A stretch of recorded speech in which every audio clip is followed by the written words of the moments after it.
propósito de vida nessa terra? Você já parou para pensar sobre isso? Esse é o título do nosso estudo de hoje e o texto de referência se encontra em Salmo 139, 16. A minha versão é Nova Almeida atualizada.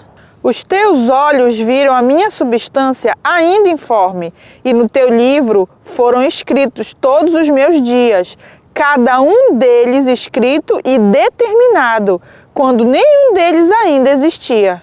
Esse versículo, parte do Salmo 139 de Davi, como muitos outros, nos revela que nós não nascemos por acaso. A nossa vida possui um significado, um objetivo nessa terra, um propósito. A palavra propósito significa projeto, desígnio, objetivo, finalidade. Ou seja, sua concepção e nascimento, independente das circunstâncias que envolveram esses processos, não foram ao acaso. Você nasceu nessa terra com um propósito determinado, com um objetivo de vida a cumprir. Agora, você sabe que objetivo de vida é esse? O interessante é que muitos não vão conhecer o seu propósito de vida e outros, mesmo conhecendo, não vão cumpri-lo. Pois, independente do que Deus preparou para cada um de nós, Ele também nos capacitou com inteligência para descobrirmos o nosso propósito e para decidirmos se queremos ou não cumpri-lo. Ou seja, não é porque foi escrito que Deus deseja que você faça ou tenha, possua nessa terra, que necessariamente vai acontecer, independente da sua vontade. Porque se fosse assim, o homem no princípio não tinha pecado nem caído da graça, porque com certeza Deus não planejou todo o sofrimento que vemos hoje na humanidade por conta do pecado e da má escolha no Éden. Os primeiros seres humanos escolheram livremente seguir seus próprios caminhos e ficar longe do que Deus queria de fato para eles. Mas o que é mais interessante é que Deus continua chamando o homem para viver os planos dele nessa terra. Deus enviou o seu próprio Filho Jesus Cristo para pagar o preço em resgate do homem e, através da sua maravilhosa graça, fazer com que o homem viva dignamente o que Deus preparou com todo zelo e amor para ele. Observe o que diz Efésios 2, versículos 4 a 5 e versículo 10. Mas Deus, sendo rico em misericórdia por causa do grande amor com que nos amou, e estando nós mortos em nossas transgressões, nos deu vida juntamente com Cristo. Pela graça vocês são salvos, pois somos feitura dele, criados em Cristo Jesus para boas obras, as quais Deus de antemão preparou para que andássemos nelas. Perceba, você foi salvo para realizar boas obras. Esses versículos nos mostram que Deus preparou algo para nós de antemão vivermos nessa terra. E isto está ligado ao nosso propósito de vida aqui. Mas antes de falar da especificidade do seu propósito nesta terra, gostaria de dizer que Deus tem um propósito maior para toda a humanidade. E isso inclui você. Observe 1 Timóteo 2, versículos 4 a 6. Deus deseja que todos sejam salvos e cheguem ao pleno conhecimento da verdade, porque há um só Deus e um só mediador entre Deus e a humanidade, Cristo Jesus, homem, que deu a si mesmo em resgate por todos, testemunho que se deve dar em tempos oportunos. O propósito maior de Deus é salvar você, sua família, amigos, e que vocês conheçam plenamente a verdade que norteia a salvação e a vida em Cristo Jesus e com Cristo Jesus nessa terra. E depois de salvo, Deus deseja que você seja a sua testemunha, pregando o Evangelho de acordo com Mateus 16:15. Perceba, começamos a entender que o projeto de Deus para você envolve lidar com pessoas, revelando a essas pessoas que não há outro nome pelo qual elas podem clamar para serem salvas, a não ser Jesus Cristo, que é o único mediador entre Deus e os homens. Então, de posse dessa informação, onde nós já sabemos qual é o propósito maior de Deus para a humanidade e que o seu propósito envolve lidar com pessoas, então agora vamos saber como você pode acessar a vontade de Deus para você. Vamos ver o que a palavra de Deus diz em Romanos 12:2. Não vivam conforme os padrões deste mundo, mas deixem que Deus os transforme pela renovação da mente, para que possam experimentar qual é a boa, agradável e perfeita vontade de Deus. Incrível! Então nós acabamos de ler que depois de salvo, Deus não quer que você pense de acordo com o que o mundo pensa, mas que você tenha a sua mente transformada pelo poder da palavra de Deus. Só assim você vai saber e experimentar a boa, perfeita e agradável vontade de Deus para você. Então você precisa parar de alinhar os seus pensamentos de acordo com o mundo e começar a pensar de acordo com o que a palavra de Deus diz, de acordo com o Cristo pensa, porque a Bíblia diz em 1 Coríntios 2,16 que nós temos a mente de Cristo.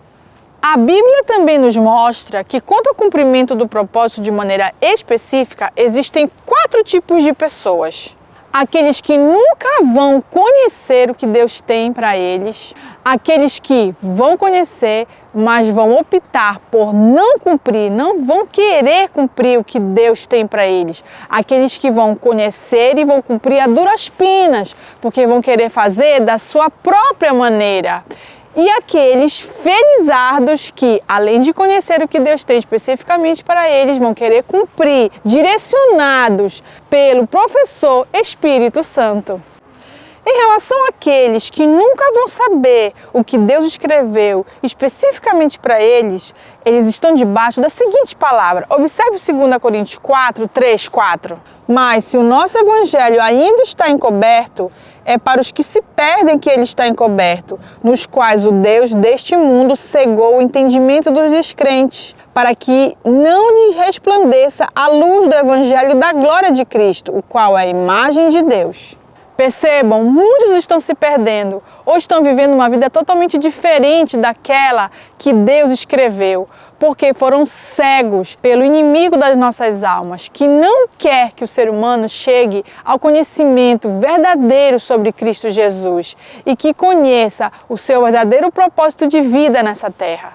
E como exemplo eu cito o rei Acabe. Ele foi um dos reis em Israel. Ele nunca soube o propósito verdadeiro de vida que Deus queria para ele. Foi totalmente cego pelo inimigo. Observe o que diz 1 Reis 16, 31 a 33. Como se fosse pouca coisa andar nos pecados de Jeroboão, filho de Nebate, Acabe foi mais longe e tomou por mulher Jezabel, filha de Atibaal, rei dos Sidônios, e foi, serviu Baal e o adorou. Levantou um altar a Baal, no templo de Baal, que tinha edificado em Samaria. Acabe fez também o poste da deusa Será, de maneira que cometeu mais abominações para irritar o Senhor, Deus de Israel, do que todos os reis de Israel que vieram antes dele. Acabe nunca soube o que Deus queria especificamente para ele como rei de Israel, levar a nação a adorar o Senhor, a fazer o que era certo diante do Senhor. Pelo contrário, ele foi totalmente cego pelo diabo, casou com uma mulher altamente idólatra, não só praticou idolatria, como levou toda a sua nação a praticar e cometer atos abomináveis diante do Senhor. E assim, mesmo disfarçado diante de uma guerra, ele foi atingido acidentalmente por uma flecha e teve um fim triste, trágico. Nunca fez o que realmente deveria ter feito nessa terra como rei em Israel. O segundo grupo de pessoas são aqueles que vão conhecer o propósito de Deus nesta terra, mas não vão querer cumpri-lo. E como exemplo, eu cito a história de Caim. Observe Gênesis 4, 6, 7. Então o Senhor lhe disse: por que você anda irritado? E por que essa cara fechada? Se fizer o que é certo, não é verdade que você será aceito? Mas se não fizer o que é certo, eis que o pecado está à porta, à sua espera. O desejo dele será contra você, mas é necessário que você o domine. Deus alertou Caim sobre o que ele tinha que fazer, mudar, resistir ao pecado, para que ele pudesse viver de maneira certa, da maneira que agradasse ao Senhor. Porém, ele não quis, ele não deu ouvidos ao Senhor e colheu os frutos da sua própria escolha. Ele poderia ter gerado uma geração de adoradores ao Senhor, mas não fez. Por causa da sua má escolha, ele foi maldito, fugitivo e gerou pessoas que não invocavam o nome do Senhor, pois a Bíblia diz que só no tempo de Enós, filho de Sete, que nasceu muito depois de Caim, é que o nome do Senhor começou a ser invocado. Ou seja, Caim corrompeu toda a sua geração. O próximo exemplo são aqueles que Vão conhecer o seu propósito específico em Deus, porém vão querer fazê-lo à sua maneira. E como um representante desta classe, eu destaco Sansão. Apesar de estar listado na Galeria da Fé e ter sido juiz em Israel por 20 anos, ele desejou fazer isso à sua maneira, se casando com mulheres que não eram da sua tribo ou não eram da sua nação. E assim perdeu a força, perdeu a visão e depois a própria vida. Observe Juízes 16, 28, 30. Sansão clamou ao Senhor e disse: Senhor Deus, peço-te que te lembres de mim. Dá-me força só mais esta vez, ó Deus, para que eu me vingue dos filisteus, que furaram os meus olhos. Em seguida, Sansão abraçou-se às duas colunas do meio que sustentavam o templo e fez força sobre elas, com a mão direita em uma e com a esquerda na outra, e disse: que eu morra com os filisteus. E empurrou com toda a sua força, e o templo caiu sobre os governantes e sobre todo o povo que ali estava. Assim foram mais os que Sansão matou quando morreu do que os que ele havia matado durante toda a sua vida. Sansão poderia ter ficado mais tempo como juiz em Israel e ainda não teria morrido dessa maneira se ele tivesse obedecido a voz do Senhor, as orientações do Senhor e ainda as orientações dos seus próprios pais, que o aconselharam a não tomar mulheres fora da nação de Israel, que não serviam a Deus. Mas ele não quis saber, ele quis cumprir o seu propósito, a maneira dele, e colheu os frutos da sua escolha. Deus teve misericórdia de Sansão e durante a sua morte ele matou muitos filisteus. Então percebemos que Sansão cumpriu as duras penas o objetivo dele de vida nesta terra. E para finalizar, eu cito o exemplo daqueles que, além de conhecer o seu objetivo de vida nesta terra, querem cumpri-lo não de qualquer maneira, não à sua própria maneira, mas direcionados totalmente pelo Espírito Santo. Como exemplo disso, eu apresento José e Paulo, grandes homens de Deus. José, desde cedo, sabia que seria um grande líder, mas sua trajetória até o cumprimento deste propósito não foi fácil. Ele foi vendido pelos irmãos, ele foi tratado como escravo, ele foi assediado, caluniado e esquecido na prisão. Foi uma longa caminhada dos 17 aos 30 anos, quando Deus o honrou, o colocando como um grande líder no Egito. Ele não só ajudou o Egito, mas todas as outras nações a passarem por um período de grande fome, incluindo a sua família. Pois ele aproveitou a oportunidade e sem rancor perdoou a sua família, pois ele entendia o seu propósito de vida específico nesta terra. Observe Gênesis 45, 7 e 8. Deus me enviou adiante de vocês para que fosse conservado para vocês um remanescente na terra e para que a vida de vocês fosse salva por meio de um grande livramento. Assim, não foram vocês que me enviaram para cá, e sim Deus, que fez de mim como que um pai de Faraó e senhor de toda a sua casa e como governador em toda a terra do Egito. Outro grande exemplo de fé e de entendimento do propósito em Deus de modo específico foi Paulo. Observe como ele entendia claramente o que deveria fazer. Vamos ler Gálatas 1, 15 e 16. Mas Deus me separou desde o ventre materno e me chamou por sua graça, quando lhe agradou revelar o seu Filho em mim para que eu o anunciasse entre os gentios. Ao cumprir o seu propósito de vida específico aqui na Terra, Paulo deixou um grande legado. Várias cartas cristãs que compõem a Bíblia Sagrada e representam um ícone para os cristãos no mundo inteiro. Observe as palavras finais de Paulo a um dos seus filhos na fé, Timóteo. Quanto a mim, já estou sendo oferecido por libação e o tempo da minha partida chegou. Combati o bom combate, completei a carreira, guardei a fé. Desde agora me está guardada a coroa da justiça que o Senhor, reto juiz, me dará naquele dia. E não somente a mim, mas também a todos os que amam a sua vinda. Que honra alguém poder dizer ao final da sua vida que completou a carreira, guardou a fé até o final e foi um bom combate.